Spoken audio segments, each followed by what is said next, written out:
Hey everybody, welcome to Codenamed Epics Off Topic. I'm your host, Black Superman, with... This is Invisible Belt, and you will believe a robot can cry. Alrighty then. So, before we get into The Dark Knight today, we're going to talk real quick about what happened at the showing in Aurora. Mm-hmm. Yeah, it was a tragedy, that shooting, and our hearts go out to all the families and people who are involved in the shooting.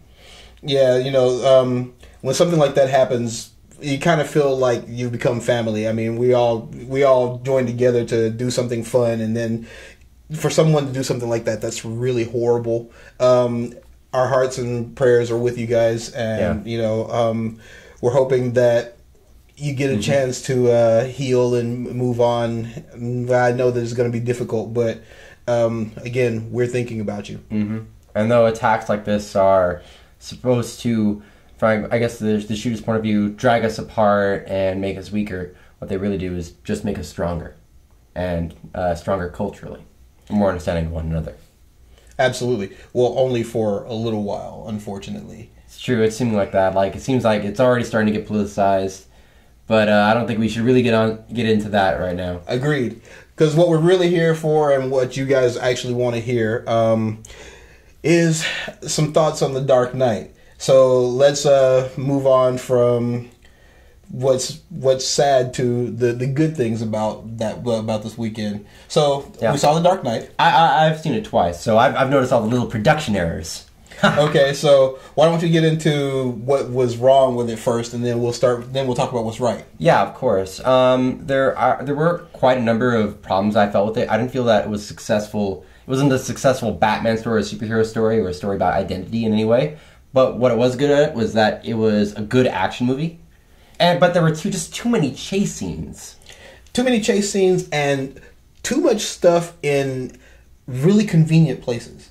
Yeah. Like a truck that you can turn into a ramp when you need to get away from the cops. That's true. You know, a Batcopter that just happens to be just down the alley that they just ran you to. The weird part is that these convenient breaks from reality are kind of like completely the alternative to what the ultra realistic Christopher Nolan Batman.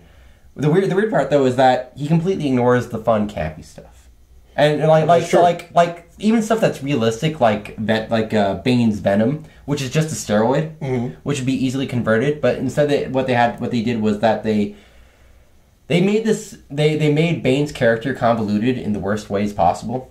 Yeah, they took a lot of the power out of the character, and they turned him into they turned him into they turned him into a generic antagonist for an action movie. That's true. Who could take a lot of punches because he was on morphine. That's essentially his power. Yeah. The thing about Bane was that when he was originally created, he was the anti-Doc Savage, the anti-hero from like the 60s, anti-Race Bannon, who could lift 100-pound weights in one hand and could read read a novel in the other. And the thing about that is that he would use these powers and was evil. So he was kind of the anti-Batman in a way. And his power was essentially is that he was really strong, but he was also incredibly intelligent. Yeah, and what they did was that they masked all that. Yeah, they masked his fiendish intelligence with basically this stupid mask and I hate that furred coat. To be perfectly honest, what you basically got was Arnold Schwarzenegger from the '80s. Well, I the bad guy. I wouldn't argue that. No, I mean, but it's true. I mean, if you think about it, Schwarzenegger in the '80s, in all those '80s movies, it was the '90s. Okay, fine, and '90s. But he basically was just really strong guy who knew how to use some weapons and could beat people up. Yeah, it was weird basically he got more characterization than Bane when you really think about it. That's true. So I mean, that's a major problem there. And then for me, also, Batman himself was. He was very generic. The thing about it is that The Dark Knight Rises was completely pulled by the supporting cast. It was pulled by Gary Oldman. It was pulled by by Morgan Freeman. It was pulled by Anne Hathaway. That's true. And well, let's face it. Batman from the comic books would totally kick the crap out of Batman from the movie. The thing about the Christopher Nolan Batman is that he kind of turned into Anakin from Star Wars. Oh, that's so true. He turned into not Darth Vader. No. Anakin. Anakin.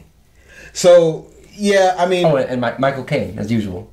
Michael Caine is awesome. Great. Michael Caine is awesome, especially at the end there when he's crying over his failures. It's just really emotional. It makes sense to see that character and see the evolution of that.